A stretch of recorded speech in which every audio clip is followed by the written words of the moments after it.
नमस्कार दोस्तों, हमारे YouTube चैनल पर आप सबका स्वागत है। हमने पिछले वीडियो में वर्णों के बारे में पढ़ा था। हिंदी के कितने वर्ण होते हैं, क्या होता है। तो जो हमने पढ़ा था वो था हिंदी के 52 वर्ण तो होते हैं। वर्ण जो होते हैं उनके कभी टुकड़े नहीं किए जा सकते। जैसे अपन कोई शब्द लेते हैं, मैं शब्द लेता हूँ, जैसे ये लिया पीला, ठीक है। तो इसके तो टुकड़े होते हैं, जैसे पी कर देते हैं प्लस ला कर देते हैं, ये हो गया। अब इनके भी टुकड़े कर देते हैं, जैसे पी का होता है प प्लस ई, ये हो गया, ठीक है, प प्लस ई। और इसका ला का ल प्लस हो गया, ल प्लस आ, ला है, ल प्लस आ हो गया। लेकिन अभी ये वर्ण बन गए, प ई ल आ, ये वर्ण बन गए। अभी इनके अपन टुकड़े नहीं कर सकते, इसलिए कहते हैं कि वर्णों के कभी टुकड़े नहीं किए जा सकते। और भाषा की सबसे छोटी इकाई वर्ण कहलाती है, और वर्णों के समूह को वर्णमाला कहते हैं।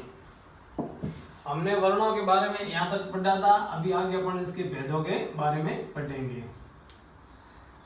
वर्णों के दो भेद होते हैं, वर्णों के दो भेद होते हैं, दो भेद, वर्णों के दो भेद होते हैं। एक होता है स्वर, एक होता है स्वर, और दूसरा होता है व्यंजन। एक होता है स्वर और दूसरा होता है व्यंजन। अपन अभी स्वर के बारे में पढ़ेंगे, यानी जो वर्ण बिना किसी अन्य वर्ण की सहायता से उसका उच्चारण किया जा सकता है, यहाँ बोले जाते हैं। यानी स्वर किसे कहते हैं?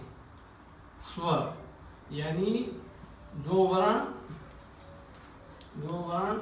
बिना किसी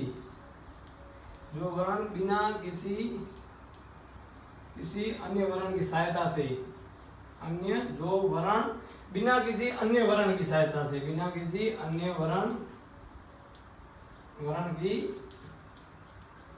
सहायता से बोले जाते हैं। बिना किसी, यानी जो वर्ण बिना किसी अन्य वर्ण की सहायता से बोले या उच्चारित किए जाते हैं, बोले जाते हैं, उसे स्वर कहते हैं। स्वर मानक हिंदी में 11 स्वर होते हैं। स्वर कितने होते हैं? 11।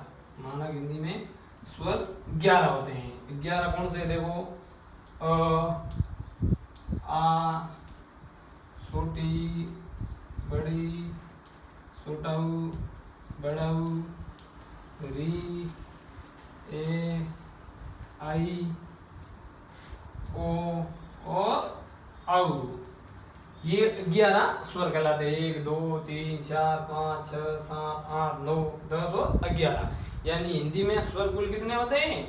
11 होते हैं। अभी अपन इससे आगे बढ़ते हैं।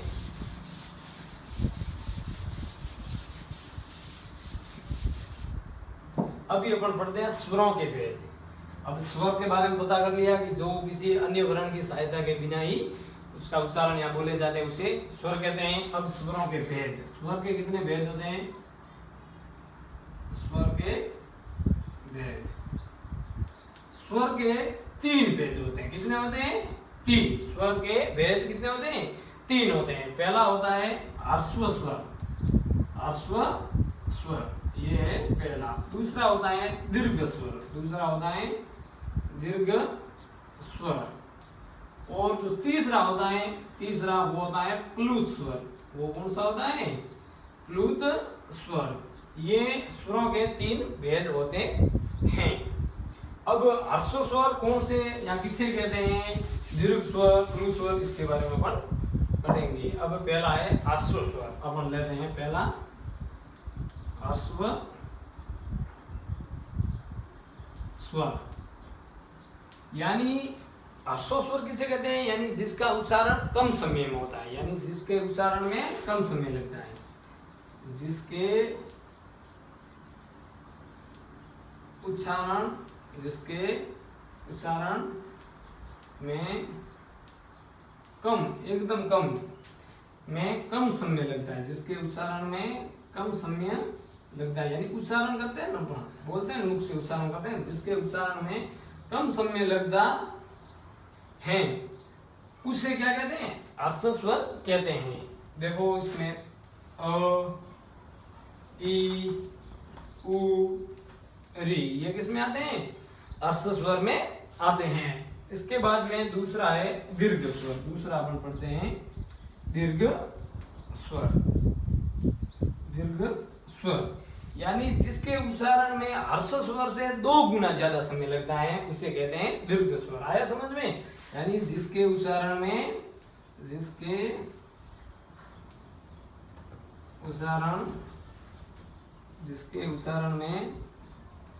ह्रस्व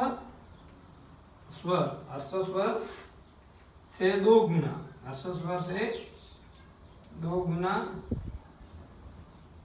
ज्यादा समय लगता है। ह्रस्व स्वर से 2 गुना ज्यादा समय लगता है,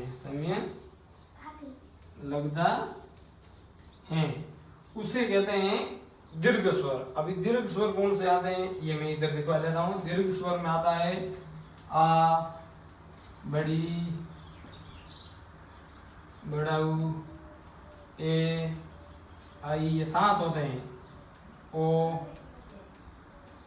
औ, ये हो गए 1 2 3 4 5 6 7। यानी जो दीर्घ स्वर होते हैं वो 7 होते हैं। यानी इसमें ह्रस्व स्वर से 2 गुना ज्यादा समय लगता है।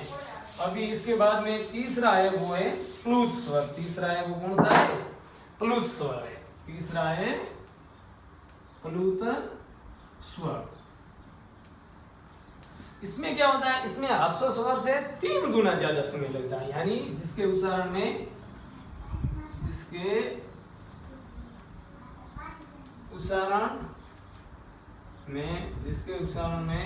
ह्रस्व स्वर से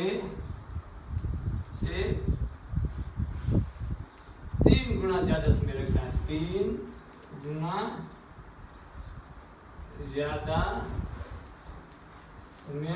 3 गुना ज्यादा समय लगता है, उसे क्या कहते हैं? प्लुत स्वर कहते हैं। प्लुत स्वर में क्या आता है? जैसे ओम, और जैसे हे राम, तो इसमें लगा समय। तो दोस्तों वीडियो अच्छा लगे तो लाइक एंड सब्सक्राइब करें और आगे और नए वीडियो अपन आएंगे लेकर।